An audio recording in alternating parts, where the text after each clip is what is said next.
Salam saudara-saudara. Makin lama makin banyak berita tentang orang pindah keyakinan. Ini ada yang masuk agama Islam, ada yang keluar dari keimanannya Islam. Kita kenal keadaan ini dengan istilah mu'alaf dan murtadin. Mari kita adu antara murtadin dengan mu'alaf, mana yang pintar dan mana yang cerdas, dan mana yang menguasai permasalahan di dalam agama masing-masing. Saya kira saya tidak mengatakan bahwa saya lebih menguasai Islam daripada kiai-kiai ataupun siapapun, tetapi saya sudah memenangkan pertandingan di dalam hapuskan 300 ayat kitab yang membuat malapetaka bangsa-bangsa, dan itu tentu saja nggak bisa digugat oleh siapapun, apalagi membantah. Ini loh, kalau berantem ataupun debat masalah 300 ayat itu ya mereka langsung mulai dari kencing di celana semua, apalagi Ma'ruf Amin ataupun Kiai NU siapa Muhammadiyah juga, mereka akan berusaha mencari jalan alasan beribu-ribu. Tapi mari kita menarik, ini ada mu'alaf ibarat wabah penyakit sekarang ini ya. Banyak sekali ini yang pada mu'alaf, Bang, apalagi 2024, 2021 ke sini itu udah semakin menjamur aja. Mu'alaf itu sepertinya bukan barang yang mewah lagi gitu loh, udah jadi barang pasar gitu loh, mudah sekali ditemukan dan bahkan udah menjamur di mana-mana ya, seperti wabah gitu loh. Wabah hidayah itu seperti wabah gitu loh, sudah kemudian menghantam segala sendi-sendi kehidupan dan sendi-sendi sosial ya, termasuk orang-orang yang tentu saja ya sama dengan channel kita bahwa ngaji cerdas, tentu saja orang-orang yang berpikir cerdas kemudian ya. Nah, terkait dengan masa lalu atau latar belakang saya sendiri Filipus Christian ya. Filipus Christian itu nama baptis saya ya, nama baptis yang diberikan oleh pendeta ketika membaptis saya di umur 15 tahun. Ini membuat saya tertarik, ingin tahu lebih dalam mengapa ada teman yang mau memeluk Islam dan mengapa teman lain malah yakin meninggalkan agamanya ini. Mari kita lihat alasan-alasan yang menjadikan mereka itu mu'alaf dan murtadin.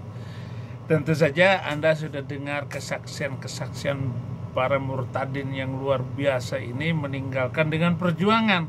Kalau meninggalkan agama Kristen mah nggak ada tantangannya. Kalau Yahya Boloni, saya dimusuhi keluarga, nggak bakalan orang Kristen memusuhi Anda.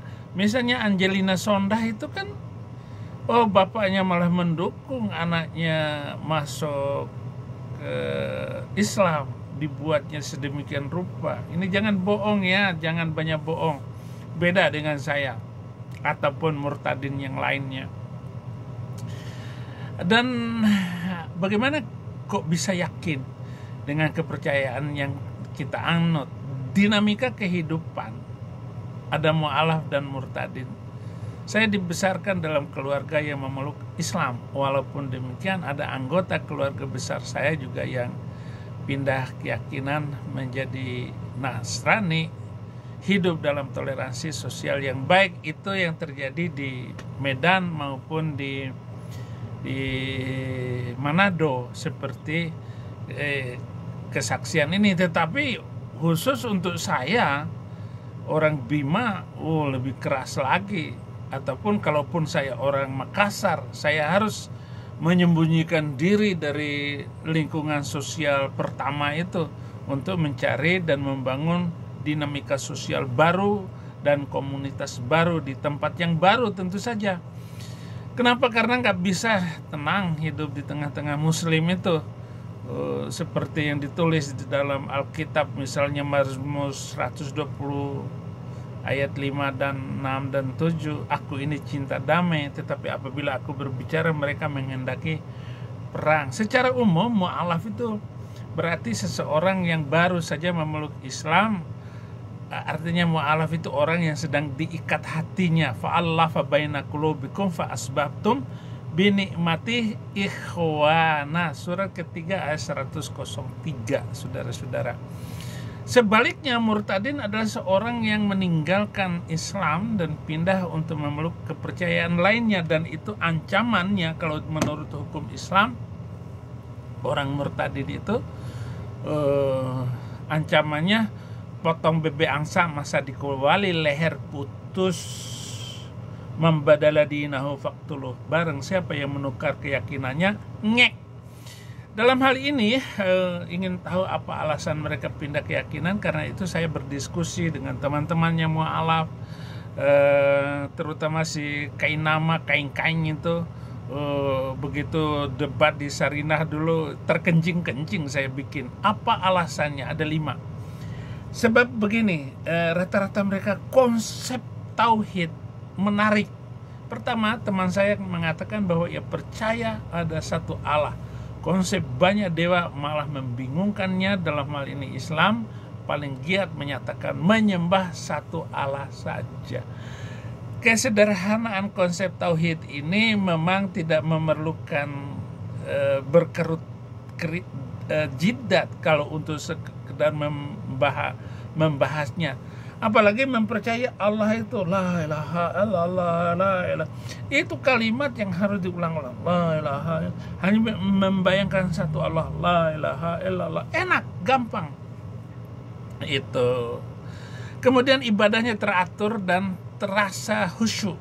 Selanjutnya ia mengatakan bahwa ibadah sangat sakral, mulai dengan panggilan azan, menentuh jiwa, kemudian berwudu, kemudian cuci tangan, kumur-kumur, kemudian wajah, kemudian jidat, telinga, dan juga kaki. Ya tentu saja saya mengajarkan bagaimana berwudu itu sendiri adalah filosofinya yang tinggi. Kumur-kumur ini jaga mulut, kemudian wajah harus berseri-seri, kepala berpikir dingin, telinga dengar firman, kaki supaya berjalan di atas jalan kebenaran. Dan yang pertama yang ini adalah tangan ini, karena dari tanganlah banyak hal melakukan, termasuk memegang barang-barang yang tersembunyi di tempat yang gelap. Itu dilakukan oleh tangan, yang menghasilkan banyak laki-laki seperti Habib Rizik yang megang barangnya janda Firza Hussein itu. Nah ini dia nih saudara-saudara, Habib Rizik itu. Ya termasuk yang Arab-Arab itu, banyak sekali Arab-Arab itu yang cerita di YouTube betapa banyaknya ibu-ibu yang melapor seorang penceramah terkenal, dia kawin siri dengan 20 wanita. Itu ada yang selalu ngomong tentang Habib itu, saudara-saudara. Yang ketiga, banyak aturan untuk keteraturan hidup di bumi. Selain itu, beberapa teman setuju bahwa dunia penuh dengan kekacauan, sehingga banyak peraturan kehidupan dirasa baik, bisa menuntun manusia secara detail, dan itu kata mereka. Tapi bisa nggak kamu melakukan apa yang diperintahkan oleh agamamu itu? Potong nih kelingking saya kalau bisa melakukannya. Entah sholat kah, apalagi hukum Islam. Ya kamu bikin malu. Gak bisa. Wa man lam yahkum bima anzalallah faulaika humul kafirun. Barang siapa yang tidak menjalankan hukum Islam, mereka itu adalah orang kofer loh. 4, persaudaraan yang kuat. Satu teman lain menambahkan bahwa ada komunitas yang kuat yang merasa diterima dalam satu keluarga besar. Ya itu baru-baru. Tapi kalau lama-lama Muslim itu akan menghindari ketika kita bertentangan di dalam pola pikir dan pemahaman kita. Mereka Muslim itu tidak akan ragu untuk menebas leher lo kalau bertentangan. Misalnya kamu mau lagi masuk ke Ahmadiyah, habis lo. Dan alasan yang kelima, tekanan masyarakat. ada faktor lain juga banyak yang menjadi mu'alaf karena tekanan sosial. Hal ini bisa terjadi di lingkungan pekerjaan maupun tempat tinggalnya. Kita di setiap hari, apalagi minoritas, rumah kita disenggol, dilempar. Tapi begitu kita mu'alaf, jadi teman, kita nggak akan diganggu lagi. Itulah tekanan-tekanan yang menjadi alasan orang itu gampang mu'alaf. Begitu Dul, lu mah pintar aja jawab seolah-olah lu hebat. Nggak bakalan. Ya, pendeta sudah mangkat, sudah tidak ada lagi. Ketika saya berumur 18 tahun, sekarang saya usianya 39 masuk 40, dan saya masuk Islam tahun 2009, pura-pura sampai 2012, dan akhirnya 2012 saya kembali melantunkan syahadat dengan sungguh-sungguh. Ya, latar belakang saya seorang Kristen dari latar belakang denominasinya Gereja Pantekosta di Indonesia. Keluarga saya 7 turunan Kristen, bapak mama saya semuanya keturunan Kristen, dan 7 turunan dari sebelah papa mama semuanya Kristen. Gak ada keluarga kami yang Islam dari keturunan, gak ada, karena suku kami adalah suku terbesar pertama di Sulawesi Utara, dan kemudian dari suku kami itu mayoritasnya Kristen, ya. Nah, tahun 2006 saya masuk, 2005 saya masuk sekolah Alkitab, tepatnya di sekolah Alkitab Merauke, yaitu angkatan 10, dan angkatan 11 saya lulus 2006-2007, ya, di angkatan 10 dan angkatan 11, ya. Dan kemudian diperbantukan di beberapa gereja, termasuk saya pernah menyeberang ke gereja Bethel Pantekosta atau GBG.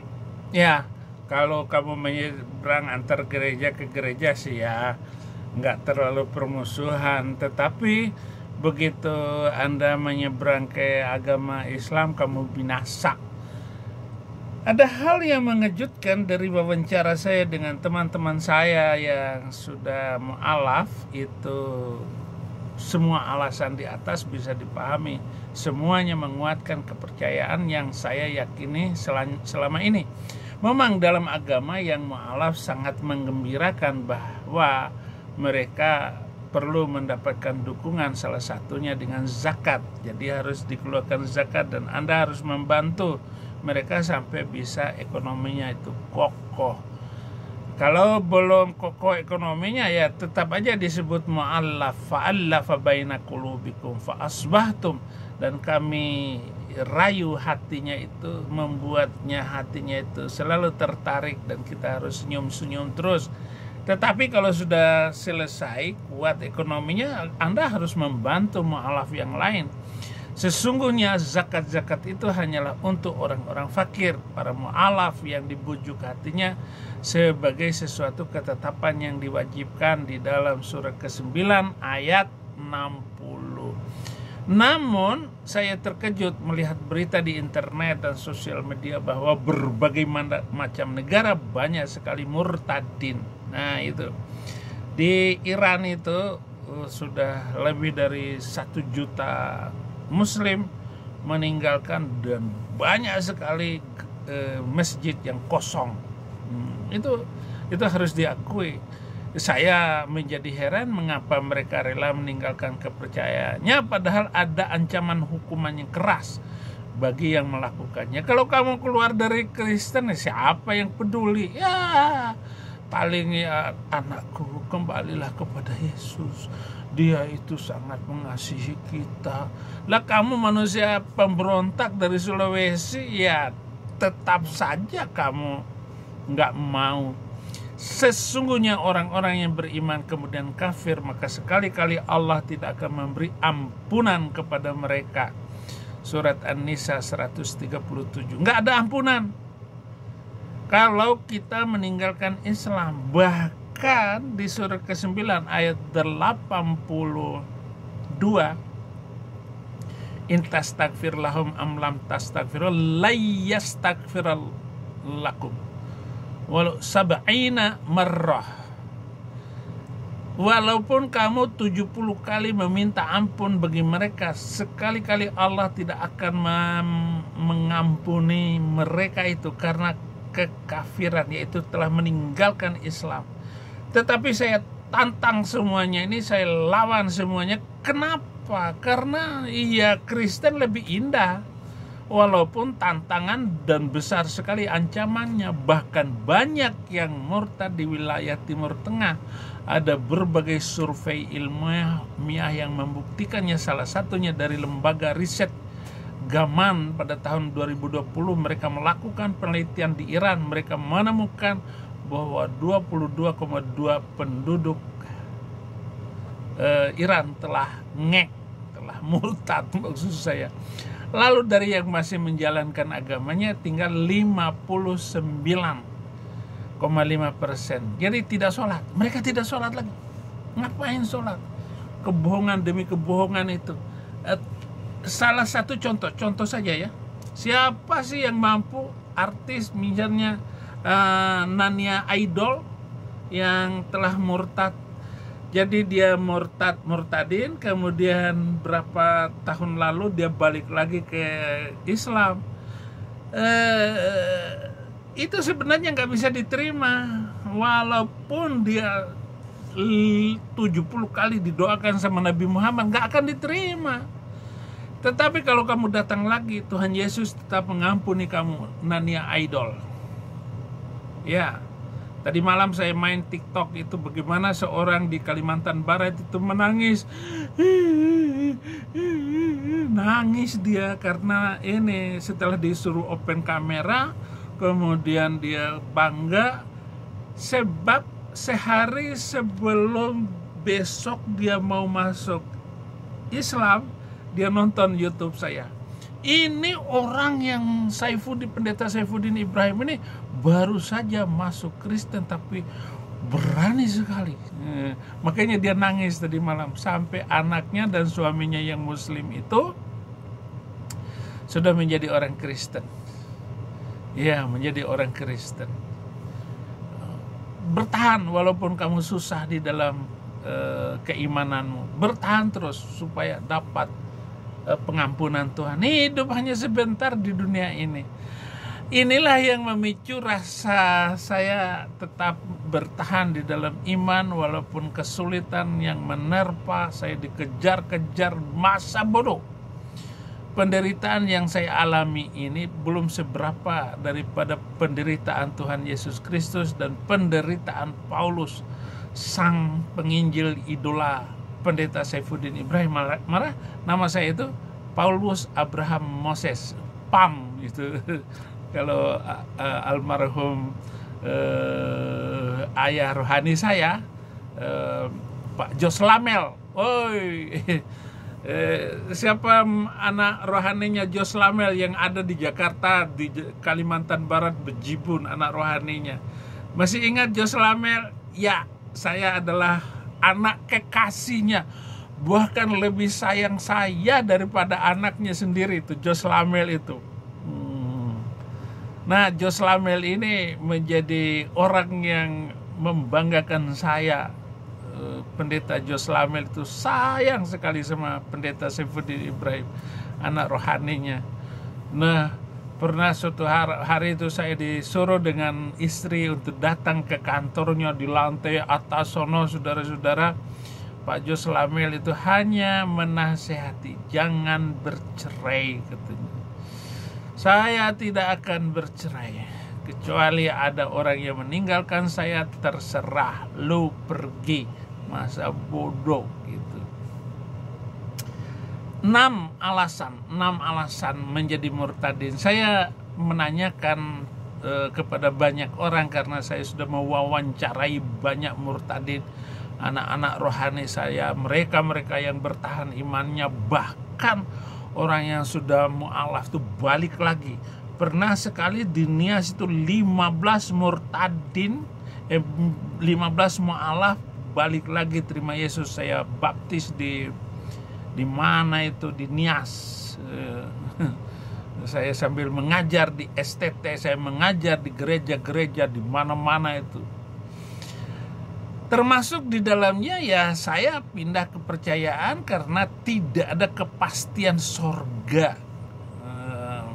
Quran surat 19 ayat 71, wa im minkum illa wariduha kana ala rabbika hatmam maqdiyya. Jadi tidak ada di antaramu seorang pun pasti masuk neraka. Bahkan Nabi Muhammad sendiri akan masuk neraka dan sampai sekarang belum ada di surga Muhammad itu. Tapi kalau Yesus ya sudah ada di surga. Alasan yang sering dikatakan oleh mereka menjadi sangat takut akan azab di akhirat dan ada kepastian hukum, namun tidak ada kepastian surga. Di dalam Islam itu tidak ada kepastian masuk surga. Kalau di Kristen ya jelas sekali ayat-ayatnya. Mau nanya berapa karung ayat, saya sebutkan nanti ayat-ayat.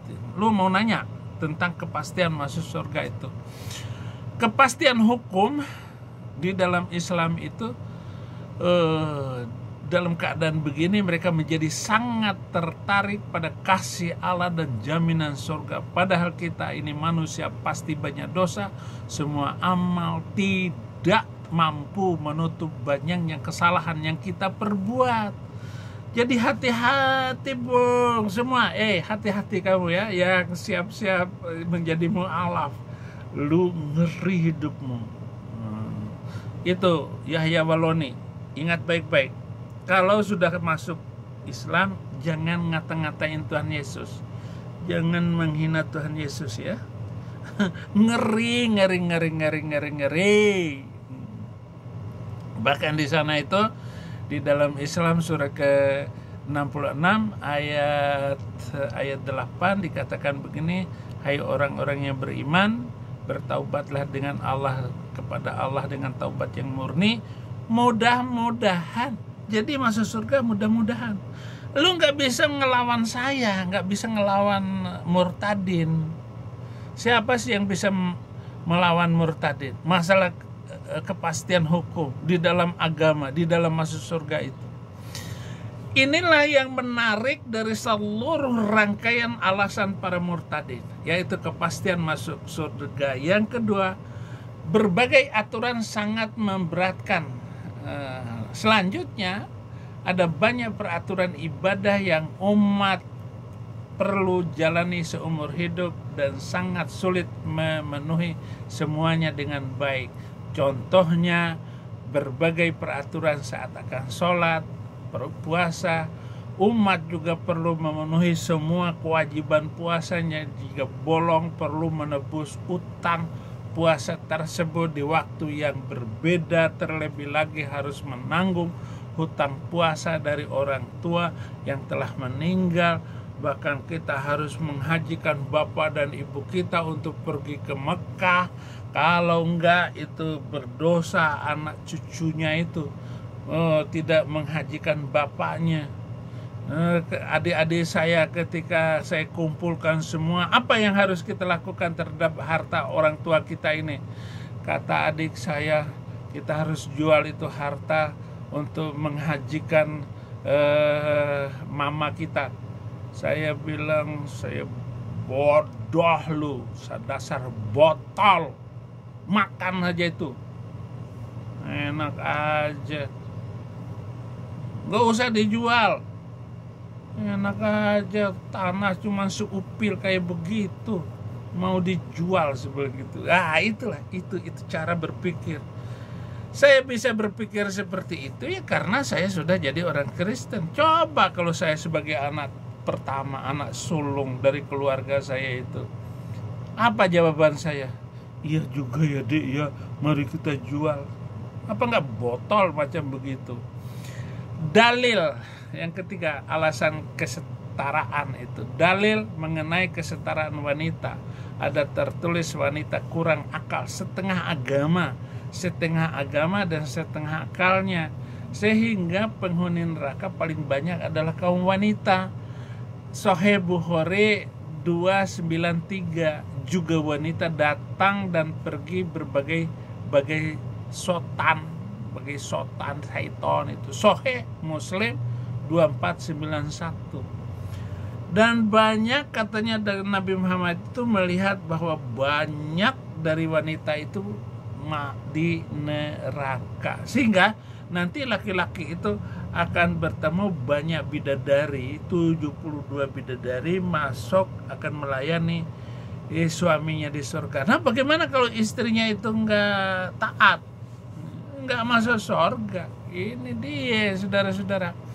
Alasan yang keempat, kekerasan dalam ajaran agama. Beberapa teman mengungkapkan berbagai kitab yang menggelisahkan, contohnya ayat mengenai perbudakan atau banyak ayat yang bernada kekerasan, penindasan terhadap golongan lain. Yang baru saya sebutkan itu ada 300 ayat yang memang tidak pantas untuk diberlakukan kepada umat manusia, hanya pantas kepada umat hutan yang ngik-ngak-ngok, yang bunyinya kayak begitu itu. Oke? Sakit hati ngomong jangan. Ini perbandingan agama. Anda bisa membantahnya. Kalau berani membantah, ya Anda memang nggak punya rasa malu kalian itu. Apalagi dogitan. Isi Al-Quran dan hadis yang menjadi pertanyaan. Ada berbagai pertanyaan berhubungan dengan ilmu pengetahuan. Contohnya, benarkah ada penghancuran total bangsa Mesir? Quran surat ke-25 ayat 35 sampai 39. Padahal kita tahu bangsa ini masih ada sampai sekarang. Wa dammarnahu tadmira. Mana ada Fir'aun bisa dihancurkan? Enak aja. Amr bin As itu diutus Nabi ke Mesir. Kamu harus melakukan yang terbaik dan jangan menghina pemimpin-pemimpin mereka supaya kamu diterima di kalangan itu. Amr bin As pergi ke sana. Abu Hudzaifah pergi ke sana. Hebat itu Nabi ngomong kayak begitu. Tetapi Qur'annya ngomong berbeda. Ngaco kan? Nggak bisa dipercaya. Wasyamsu tajri li mustaqarril laha. Sesungguhnya matahari itu beredar, berputar. Ilmu pengetahuan mengatakan matahari statis, tidak bergerak dan tidak ada ininya. Itu saudara. Yang keenam, alasan karena kasih Allah itu nyata. Beberapa teman mengatakan mereka tertarik pindah agama karena merasakan kasih Allah, bahwa dalam kepercayaan barunya Allah itu dekat. Ia bahkan tergambar sebagai Bapa yang baik. Hal ini memberi penghiburan dan kekuatan, juga motivasi hidup. Baik, hidup yang baik. Bukan karena takut hukuman, melainkan karena Allah lebih dulu mengasihi kita. Mengasihi lebih dulu, lebih dalam. Salah nyanyi. Bapa lebih dulu mengasihi kepadaku. Jadi Tuhan udah lebih dulu mengasihi ke kita. Jadi faktor yang mempengaruhi keputusan saya ini semua membuat saya menjadi gelisah, karena memang saya percaya agama bisa mengajarkan kebaikan, namun selalu ada sisi lain yang menjadi pertanyaan, hingga saya membaca artikel-artikel atau mendengar kesaksian orang-orang itu, apalagi si cerita para mu'alaf, saya jadi ketawa ngakak. Lucu mereka ini, nggak ada gunanya kesaksian mereka meninggalkan Kristus. Saya balas, saya pakai ayat Quran, kan malu. Dengar baik-baik, Cina masuk Islam pasti sial. Yang kedua, orang Kristen masuk Islam kena malapetaka. Contoh Yahya Waloni, contoh Agustan, contoh Mega Fitri, ustazah itu Mega Fitri, saking menghina Yesus, menghina ajaran Kristen, menghina Injil, seluruh keluarganya, suami, istri, anak-anaknya ngek habis dalam kecelakaan di tol Pali Kancil Cirebon, habis loh. Tapi saya bisa diselamatkan dari pengejaran polisi Indonesia. MUI yang cinta dengan Saifuddin Ibrahim untuk dimasukin penjara. Gak bisa masuk penjara.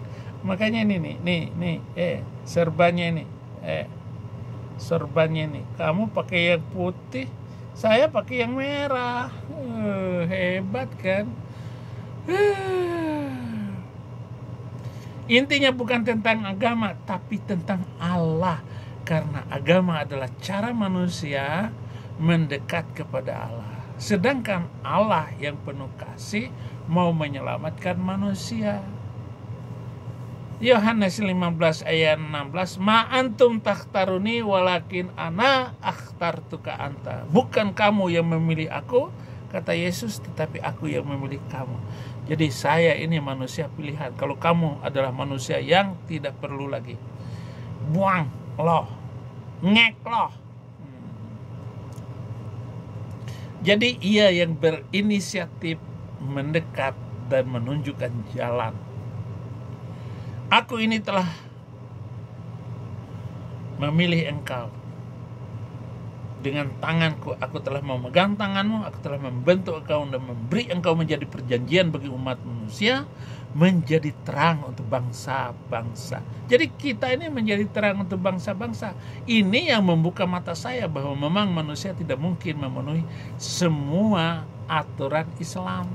Hukum Allah itu gak bisa.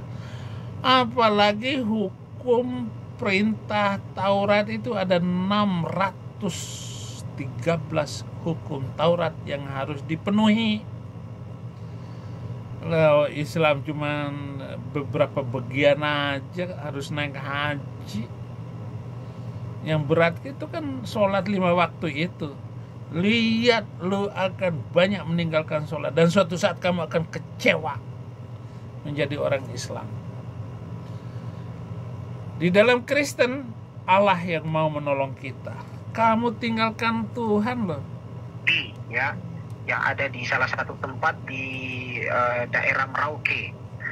Nah, sahabat ngaji cerdas dan Bang Umar Huta Barat, yang mudah-mudahan kita semua sama-sama mengharap ridho Allah Subhanahu wa Ta'ala, dari latar belakang yang non Islam. Tentu saja saya bukanlah orang yang bermimpi begitu untuk bisa menjadi seorang muslim. Ya, apalagi saya seorang lulusan sekolah pendeta, seorang lulusan sekolah gembala atau sekolah hamba Tuhan karismatik. Mana mungkin terpikir saya masuk Islam atau menggunakan apalagi menggunakan hal songko atau sorban seperti ini. Tentu saja itu saya paling tidak suka. Sebetulnya saya melihat aja itu udah jijik dari awal ya. Tetapi ya itulah kehendak Allah Subhanahu wa Ta'ala mengetuk pintu hidayah kepada saya, pintu hati kepada saya, dan memberikan hidayah lewat jalur-jalur yang kita tidak rencanakan, melainkan sang master plan atau Allah Subhanahu wa Ta'ala yang kemudian merencanakan kepada diri pribadi saya. Banyak sekali ini yang pada mu'alaf, Bang, apalagi 2024, 2021 ke sini itu udah semakin menjamur aja. Mu'alaf itu sepertinya bukan barang yang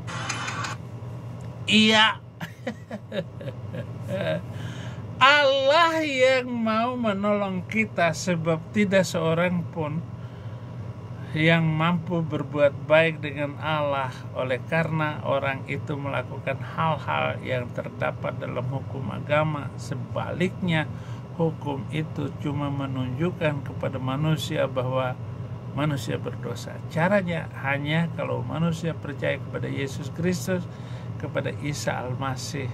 Roma 3 ayat 20. Hati saya menjadi tersentuh. Inilah awal mula tertarik dengan kekristenan. Dan inilah jalan pertolongan Allah. Akhirnya saya paham bahwa intinya bukan tentang sekedar percaya manusia. Banyak orang yang berusaha mencari jalan sendiri, sehingga banyak yang tidak yakin dan pindah agama. Namun intinya tidak ada manusia yang mampu mencapai surga, yaitu jika kita sekedar mengandalkan ibadah dan amal baik. Satu-satunya jalan adalah dengan pertolongan Allah melalui Yesus Kristus Isa Al-Masih. Karena rupanya Isa adalah jalan lurus yang Allah berikan bagi manusia. Dan kita mengimani dan menjadi pengikut Isa Al-Masih, Yesus Kristus, maka tersedia keselamatan Allah, yaitu pengampunan dosa dan juga tuntunan hidup sampai kita masuk surga. Kita ketika kita masih lemah, pada waktu yang ditentukan Allah, Al-Masih telah mati bagi kita. Allah menyatakan kasih-Nya kepada kita karena Yesus telah mati untuk kita ketika kita masih berdosa, dan kita dibenarkan oleh darah-Nya, pengorbanannya di salib. Tentu Ia akan menyelamatkan kita dari segala murka Allah. Nah, sampai sekarang ya saya masih mempelajari hal ini, dan saya masih terus untuk memahami agar saya bisa mengambil keputusan dan terus mengajarkan banyak orang. Dan yang luar biasa adalah murid-murid yang telah berbuah, dan banyak sekali mereka menghasilkan dari orang-orang yang saya sentuh perjalanan hidup mereka. Mereka sudah bersaksi bagaimana Saifuddin Ibrahim itu teladan bagi mereka. Walaupun ya tetap banyak aja Muslim menyebar hoaks, menyebar fitnah, bahkan dari dalam sendiri. Ada pendeta yang bilang saya beginilah begitu, apalagi itu Yosua Tewu itu, nggak kena kamu, nggak kena pendeta Yosua Tewu, kedamaian dan kepastian jalan dalam Allah itu. Jika Anda para pembaca dan bagaimana dengan Anda, mari terimalah rahmat Allah dengan mengimani Yesus Kristus sebagai jalan keselamatan. Tidak ada keselamatan di luar Yesus Kristus, dan tidak ada damai yang di luar pada Yesus Kristus. Harus masuk. Mari masuk, mari masuk, mengikuti hidupnya sesuai dengan kasih. Saat menjalani, Anda akan merasakan kemerdekaan dan kedamaian yang luar biasa. Karena apa? Ada keyakinan untuk ampunan dosa dan kepastian masuk surga. Bagaimanapun Anda menerima jalan, mari percaya kepada Yesus Kristus. Amin. Tuhan Yesus memberkati.